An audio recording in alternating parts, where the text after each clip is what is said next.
And so very difficult conditions for us to be dealing with here as the race number 2 in the Porsche Club Motorsport Boxster Cup is about ready to get underway here at Silverstone. The tricky wet conditions have parted for some nice, slightly warm weather, of course, and most importantly, a very dry track. That is the important bit. Of course, Bertie Bream was victorious earlier on in the day by 20 seconds over Perry Darling and Barrington Darcy. Whether it will be quite the same prospect today, well, later on in the afternoon, right now, we'll have to wait and see. Of course, you can see the cars working their way round now into the starting grid, so let's talk you through the order. Matt Goff, who had a bit of an issue in the previous race, will be starting once again from pole position with Bertie Bream, the race winner, starting in second. Ben Grucock hit the barrier as well. He'll be starting from third position, and Mike Thompson will be starting from fourth. Then in fifth position, of course, is Graham Hurd, then Max Watt back from the front row, of course, now down in sixth position with Brennan Hafner and Barrington Darcy in eighth. Perry Darling was one of the fastest drivers in the previous race. He'll be starting this one from 9th position with Matthew Shears alongside Scott Evans, alongside Faye Noble-Evans down there in 12th position. She had a spin down at turn 1 and unfortunately retired from the race. Martin Mason and Stuart Warner will be starting from 13th and 14th position with Eric Bridges and Tony Levy starting from 16th. A few more cars have to go with Paul Andrew, Charlie Dye, who retired from the previous race as well, Evan Nolan and Craig Horvath. One final row will be Simon Dye starting from 21st and last. And I do also have to note from the previous race as well, and I believe it is the case in this one as well, the 64 of David Hussey has also been permitted to start from the back of the field, subject to re-scrutineering is the terminology used in these starting sheets. So we should also see David Hussey back out on circuit as we saw in the previous race. Again, just to talk a little bit about that previous race again. It was quite a lot of fun. Bertie Bream was absolutely dominant. Perry Darling and Barrington Darcy. Max Watt dropped back from the front row of the grid. Our pole sitter, Matt Goff, though, of course, in both the races today, unfortunately dropped right the way down the order. Ended up finishing in 9th position after starting from pole. So big disappointment. Bertie Bream, though, started 4th position and was able to work his way through into the victory. So the potential is to do that once more. Barrington Darcy started from 10th position and finished on the podium, so there's a lot of positives and negatives there.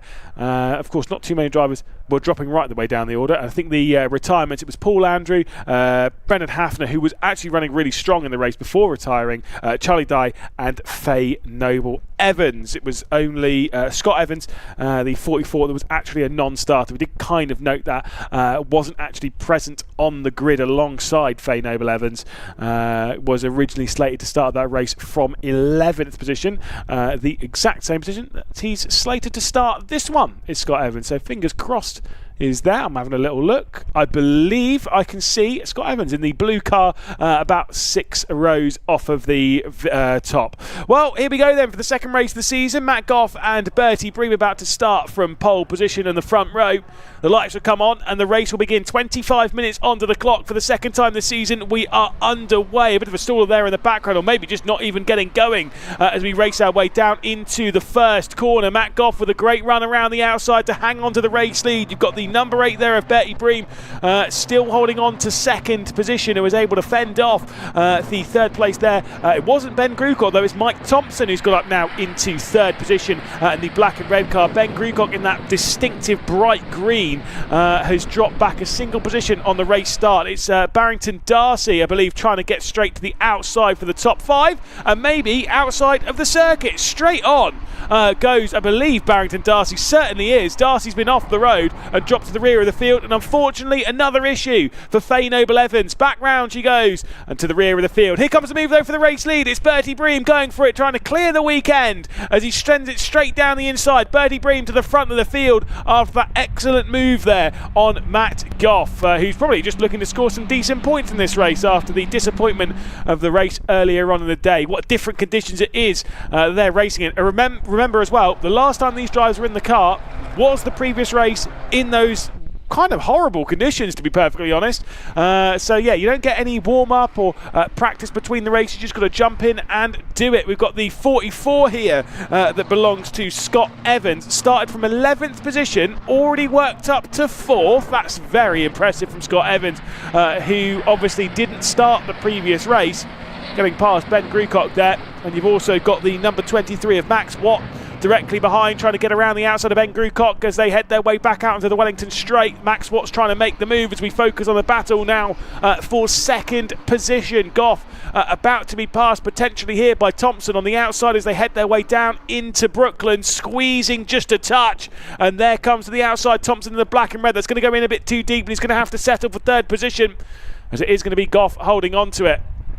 What a start though from Scott Evans, up to 4th position from 11th, charging through the field at the moment, showing some great speed straight away as they kick their way out of Luffield and back out onto the start-finish straight. Podium's definitely up for grabs here for Scott Evans. Is maybe a victory as well. We'll have to wait and see. There goes a look to the inside, coming in once again from Thompson, trying to find a way through on Goff as they head their way down into the first corner.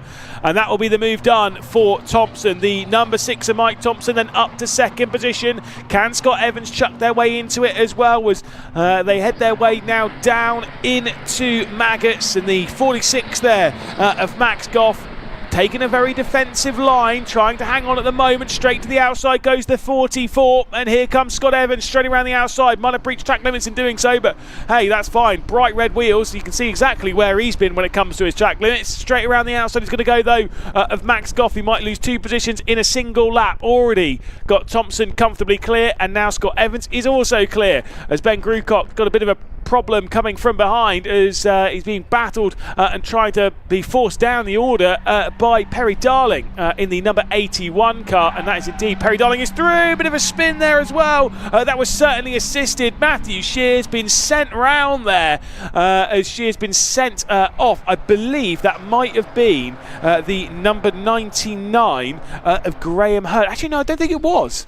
I was going to commit to that. I'm not sure it was Graham Hurd who made contact there, but either way, one thing that is for sure, unfortunately, Matthew Shears has been sent packing. Down the order he goes, courtesy of that spin. A 1.9 second lead though for your race leader as we focus once again on what was the front row for the previous race. Of course, we didn't really see them battling too much, but that is the number 23 of Max Watt getting past on Matt Goff. And Matt Goff now dropping down the order, clearly showing some great qualifying speed so far this weekend, but alas, not showing the race pace to go with it. Another position dropped, and I believe now he's got Perry Darling that'll be desperate to try and find their way through, who Darling had some great speed in the previous race. There's a look to the inside from Goff, can't get that one done, and Darling might be able to work their way through by the time they've got down into Copse to basically start the next lap. Whoa, my goodness me, missing the corner completely as there was a look to the inside from Darling, and Perry Darling now up the order as it's been a terrible couple of laps. Struggling to get into the rhythm at the moment is the number 46 of Goff. Another couple of positions lost. Now dropped all the way down to 6th position as Ben Grucock is now the next one to try and pass. And Goff, who started from the pole, now finds himself 5 seconds off of the race lead. Such a shame as Scott Evans is closing right up to the rear end of Mike Thompson in the battle for second position here. Thompson in the number 6, 44 there with the blue and black with the orange stripes. That one being Scott Evans, who started from 11th position alongside Faye Noble Evans, who's unfortunately had more problems here this afternoon. But the battle for the race lead may be a little bit too large. Could it be closing down though? 1.8 seconds is the gap, and to be fair, I wouldn't put it out of reach for Mike Thompson, but at the moment they're trying to close down the driver who won the previous race by 20 seconds. Not going to be easy at all. There is Darling just ahead of Goff, so no further positions lost for Matt Goff right now. Wasn't dropping by and behind Grucock, and with 4 and a bit seconds from Grucock to Hurd, I think there's not going to be too much drama in any further positions lost, even if Grucock's able to get through. So outside of that, should be relatively safe. You can see the fastest lap of the race has actually gone the way of Scott Evans, who currently sits in 3rd position. That lap time was a 107.2. That was about 3/10 faster than your race leader. If these two keep lapping the way they're lapping, they will be knocking at the door of the race leader in basically no time at all. As again, I can't get over how different the conditions are. It was absolutely miserable in the race earlier on in the day, and it's absolutely wonderful out there. It means that the cars are a little bit easier to drive, and regardless of what the conditions are doing, Bertie Bream is showing the kind of careful control that you need to have to get one of these Boxsters around the circuit as quick as possible. Scott Evans right on the rear end now. The thing is if you're in Scott Evans' boots and you try and go for the position, which obviously you're going to, well, that's fine. You're going to try and get past Mike Thompson. That's obvious. If you do so, your chances of victory almost might slip through your fingers, because at the moment, and I'm sure this is kind of one of those things of like, you need to be instinctive as a racing driver to understand the scenario here. Mike Thompson is closing down on Bream, your race leader. Now, obviously for Evans, who sat there in third position, probably is not fully aware of that to the extent as to how much is being closed down on, or whether it's going out or closing down or whatever. But as a race driver, when you're in there, you need to make that decision on the fly. And for Evans now, if he is to go for that move, it will cost him quite a lot of time going for that move. That means that potentially by the time he's got past, Bream might be comfortably clear and uncatchable. So it's kind of timing is everything there. Evans has actually dropped back from Mike Thompson anyway, so that one seems to be relatively settled, as there was Perry Darling having a look down the inside of Watt at the moment, currently sat in fourth position.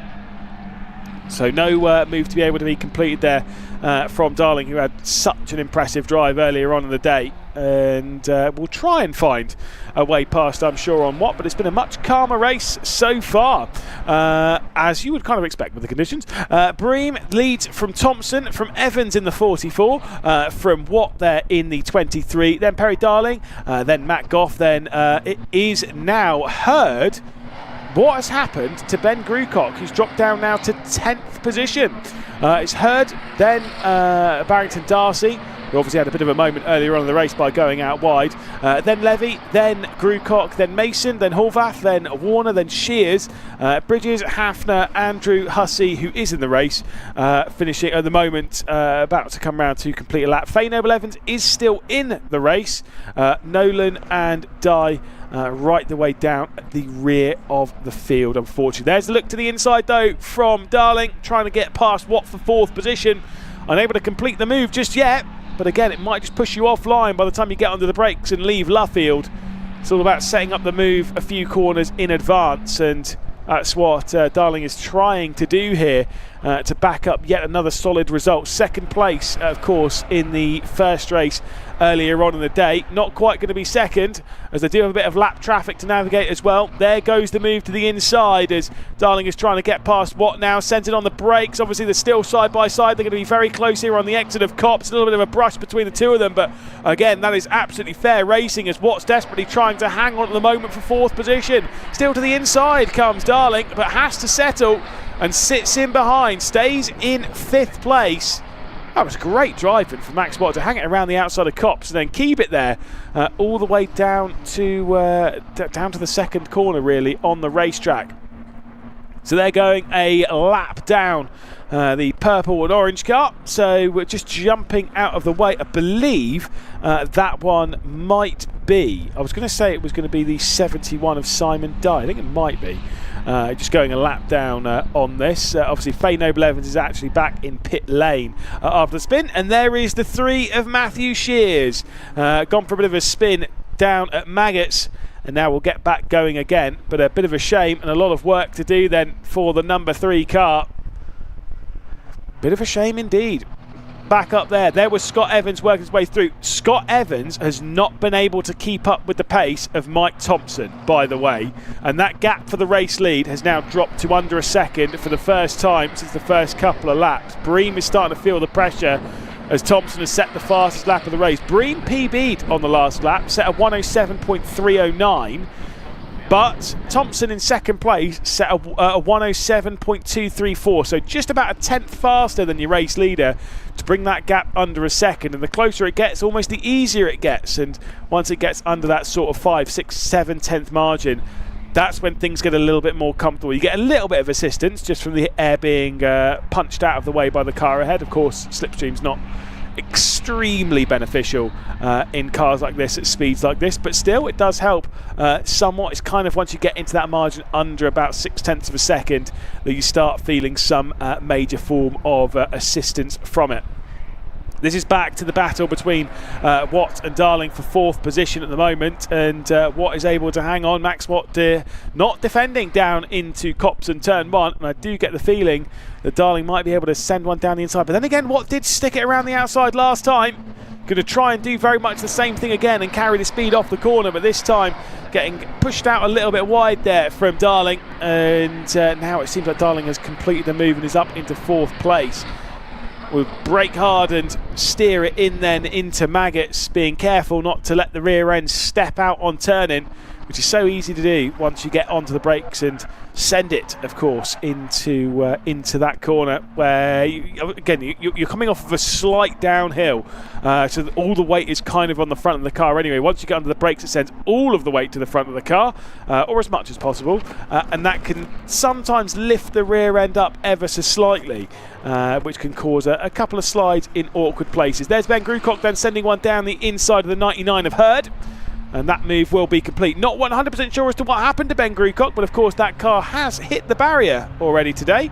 Not in this race, of course. It was in the previous one, as straight back down the inside comes Graham Hurd, trying to keep that position and try and keep it side by side. It was the wall on the left-hand side there that you can just see with the metal Armco that Ben Grucock hit earlier on in the race after a spin coming out of Luffield. Alas, could not complete the move there. Looks straight back down the inside to try and get past on Hurd. This is the battle for 9th position, as Ben Grucock now will potentially complete the move. The up and under going to come here for the 99. If he can carry the speed off the corner, can Hurd, then might be able to look down the inside, but that one's not going to work out on this occasion. It does seem as though Levy also has worked his way through in the number 60. So Tony Levy up now into the top 10 as well, and Ben Grucock up to 9th position. And the double loss there for the number 99 of Graham Hurd, who's gone from 9th position down to 11th position in all of that. Quite close for the race lead once more. Another 10th closed down on by Thompson, as the gap is now 3/4 of a second to the number 8 car of Bertie Bream. Across the line they go to complete the 12th laps of running here at the Silverstone National Circuit, and the gap finally, for the first time in quite a few laps, has gone in a positive direction for our race leader. You can see him there, the silver, orange and black car. That is Bertie Bream, that is our race leader, that is our race winner, our championship leader at the moment in the number 8 car, with a bit of lap traffic to deal with in the form of the 18 of Eva Nolan. Hopefully we'll navigate that one by the time we get down to Brooklands, of course, but that slight delay is going to be music to the ears of Mike Thompson, who once again closes in ever so slightly, looks down the inside. Thompson was going for a move straight away. Obviously that one wasn't going to work out, way too far behind by the time they've got under the brakes working into Brooklands, and so for Bertie Bream, it's still the race lead for now. No position switch at the front, but you kind of feel that there's going to be an opportunity for Mike Thompson. Did notice that Bream was using quite a lot of the exit of the track. That might have been a mistake, fair enough. But always as a racing driver, you get taught to use as much of the track as is humanly possible. Whatever's there, use it. Whatever you can do within the letter of the law, by keeping within the rules. Otherwise you have the clerk of the course on your case. As long as it's within the rules of the series, you use as much of the track as you can get away with, basically everywhere. Smooth out those arcs on the exit corners, and it's one of those ones of, like, if Bream is comfortable using a little bit more of the track, see there, out a little bit wider as well. That could have been a bit of understeer, fair enough, but was out a little bit wider heading onto the Wellington Straight, potentially carrying a little bit more speed onto the Wellington Straight versus Mike Thompson. Now obviously there's a bit of, you can scrub the tyres quite a lot when running out there, because there's a little bit less grip technically with where it's a little bit dirty. It's less run on when you're running out a little bit wider, so there is that. Maybe you could be overheating your tyres if you're running out wide, if you're sliding the front tyres across the surface of the road. But at the moment, regardless, it's working out for Bream. It worked out in the previous race. It's working out once again. That gap definitely isn't half a second this time by. It's close to 8/10 as they cross the line. In fact, it's gone out to over a second once more, as Bream's starting to retake control with 9 minutes left to go here. Fastest lap though, it's not come from this group, it's come from the battle for 4th position. Max Watt, who's just set the fastest lap of the race in the number 23 car, currently sat 0.4 of a second behind Perry Darling in 4th position. So there is the again the battle will continue. I thought, to be fair, once Darling had got through, I thought might have been able to check out into the distance from that battle on Max Watt, but alas, Watt has the fastest lap, and that was comfortably as well. That said, Bream did set a 107.137, your race leader, which was quite quick on the previous lap. I mean, that would have been the fastest lap had Max Watt not set a 107.102. Is there a 106 out there?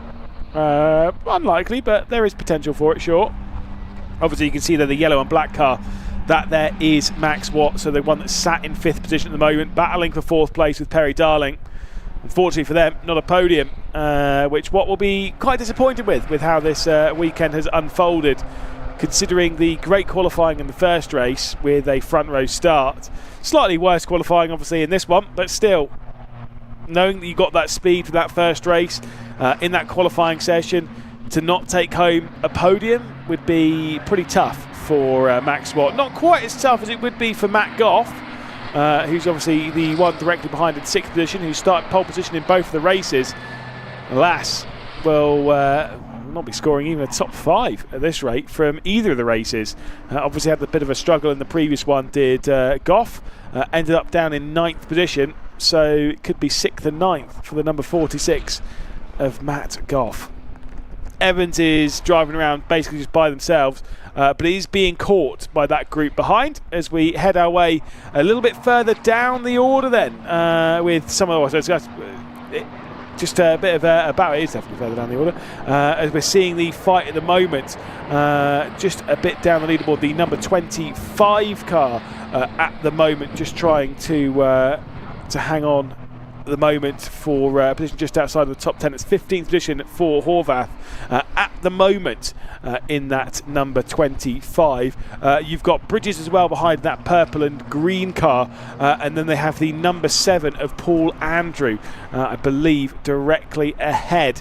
So there are fights up and down the order. Paul Andrew as well, currently running in 14th position, so that's the sum of the positions they're fighting for, as they'll try and keep themselves honest. They do also have Shears throwing themselves back in this, just 3.5 seconds off. You can see kind of looming in the background there is Shears in the number 3 car. There comes a look to the inside from the number 25, as we'll see if the move will come through for Horvath. We'll see if Bridges might be able to chuck his way into it as well. Straight to the inside, a bit of a flash of the lights there as we send it down the inside of the first corner. Out wide is the number 7 of Paul Andrew, and staying out wide and staying in the moment in that position is Paul Andrew. So it's 14th spot still at the moment for Andrew. Horvath at the moment in 15th, then Bridges in 16th, and Shears, who is now basically in the fight, the number 3 of Matthew Shears, who comparatively on lap times, fastest lap for Matthew Shears is a second faster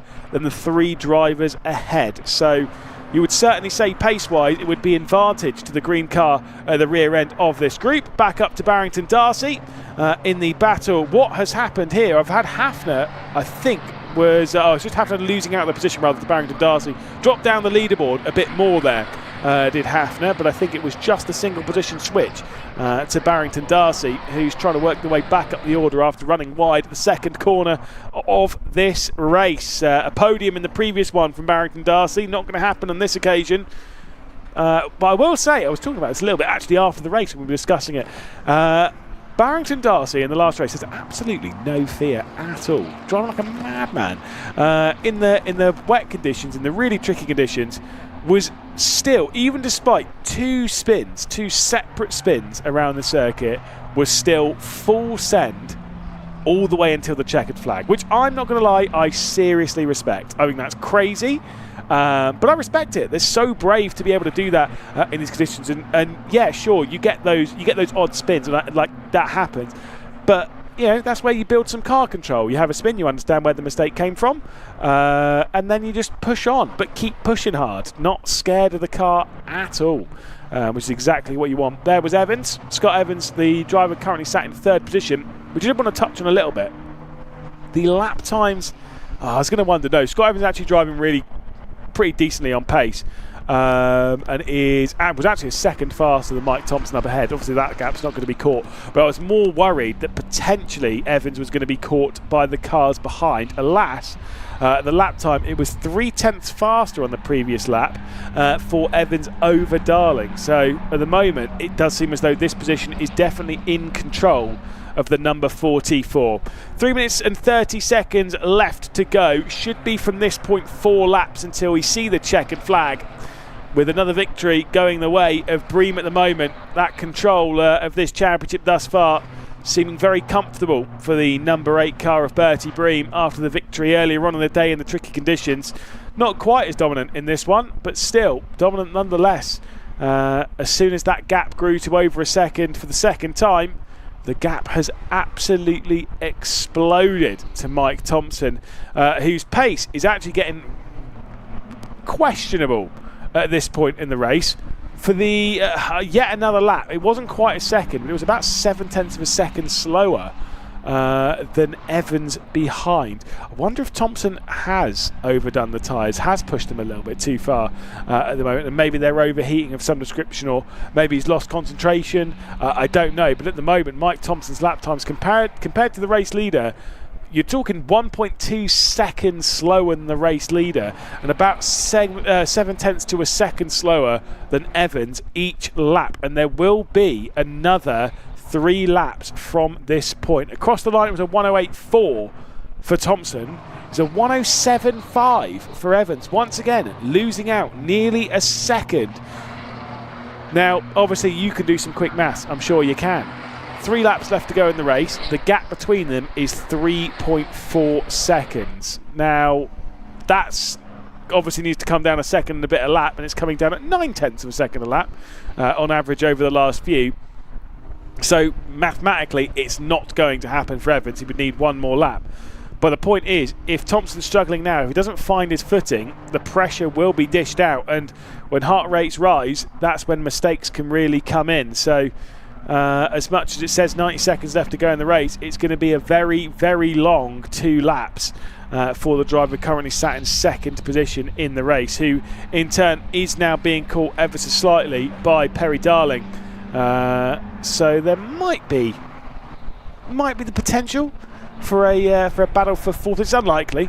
It is unlikely, but you just never really know, and you've got to keep your hopes up if you are a fan of Perry Darling, or if you're a fan of Evans, to maybe close up on second position. That lap's a little bit more like it though for Mike Thompson. 107.9 plays a 107.7, so only lost a single tenth to Evans over the previous lap. Bit more like it for the number 6 car, but still, more importantly, it was 0.4 of a second slower than your race leader, who is once again flying in this race. Hafner's lost a couple of positions.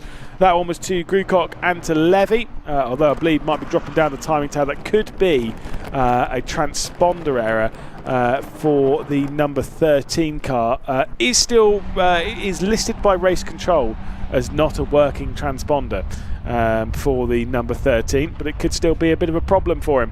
Out through the final corner comes Bream to start the final lap of the race. There's the driver in second position at the moment to cross the line, and what will be a comfortable start to the final lap of the race for second place at the moment for Mike Thompson. There is your race leader. Definitely not a dominant race as much as the previous one. Again, a reminder as to the gap for the previous race victory. It was Bream from Darling from Darcy. It was 20.1 seconds, the lead and victory for Bertie Bream over Perry Darling. Absolutely dominant. Even the gap to Perry Darling, who's currently running in fourth position, isn't anywhere near that at this point in the race. The gap to Barrington Darcy was 33 seconds, who finished in third position, who again is down in seventh spot and still within that 33-second margin. Just showed how strong the first race was there for the number 8 car. Through the final corner then for the number 8, and it looks like it is going to be the clean sweep here at Silverstone to open out the 2025 campaign, as the number 7 there is a big old moment there for Paul Andrew. coming through and having a clean run to the checkered flag. It is for the second time today. Bertie Breen taking victory here in the Porsche Boxster Cup. Absolutely incredible driving so far this weekend and so far this season, of course. Still a long way to go though until we start crowning champions, so let's not get ahead of ourselves. Just because you start out the season strong doesn't mean you're going to be as strong in a month's time. We go racing at Anglesey, very different style of racetrack as well, but a great drive from Bertie Breen, and a great 7.2 second gap back to Mike Thompson. Obviously, there will be a few dramas, having had a few retirements, I believe, from the race. Obviously, Faye Noble-Evans is a retirement from it. I do believe Simon Dye actually is still running, who is down in 20th position. So we might only have a single retirement from this race, which was versus the, 4 from the previous, which obviously makes sense more so because of the very tricky conditions. Yeah, the last race was Paul Andrew, Brendan Hafner, Charlie Dye and Faye Noble-Evans. This time it's just Faye Noble-Evans who, whilst Bertie Breen is starting out with a double victory, Faye Noble-Evans is starting out this season with a double retirement. A big, big shame indeed for Noble-Evans. There's the number 8 car though, Bertie Breen into the pit lane to take victory and to take some more trophies as well. Didn't quite get the fastest lap of the race because obviously there was that 107.102 set by Max Watt, who again, very, very impressive from Watt there. Provisional race results, of course. Bertie Breen then taking the clean sweep here at Silverstone with Mike Thompson in 2nd position, and then Scott Evans from 11th position to 3rd. Very impressive drive. Perry Darling in 4th position with Max Watt in 5th. Matt Goff there down in 6th position with Darcy, Hafner, Grucock and Levy, the top 10. Watt obviously taking the fastest lap of the race there in 5th position. Then it's Hurd in the number 99 car with Warner, then Mason, then the number 3 of Matthew Shears. He did have a couple of moments in that race, but still was able to battle back to 14th position. Horvath there in 15th with Bridges. A lap down is Andrew, Nolan and Hussey, who got a late minute addition to the grid, with of course the number 71 of Simon Dye there, back at the rear end of the field. Then it's Faye Noble-Evans, a double retirement from the weekend. A big shame for the number 20, hoping to come back stronger, I'm sure, next time out. Speaking of next time out, whilst we're here at the start of the season, I can talk you through the calendar. Of course, our racing is done here at Silverstone. We'll be back on the 10th of May at Anglesey. Then it's the 24th of May at Brands Hatch. Before June 28th, we'll be racing at Alton Park. Silverstone will be returning here for the Grand Prix Lau on the 2nd of August, with Donington Park on the 20th of September and Snetterton on the 11th of October. What that means is we'll be seeing you once again next month on the 10th of May, going racing in Wales at Anglesey. That I'm sure will be a lot of fun. Can Bertie Breen keep up this dominant force? We'll have to wait and see. Until then, see you, bye.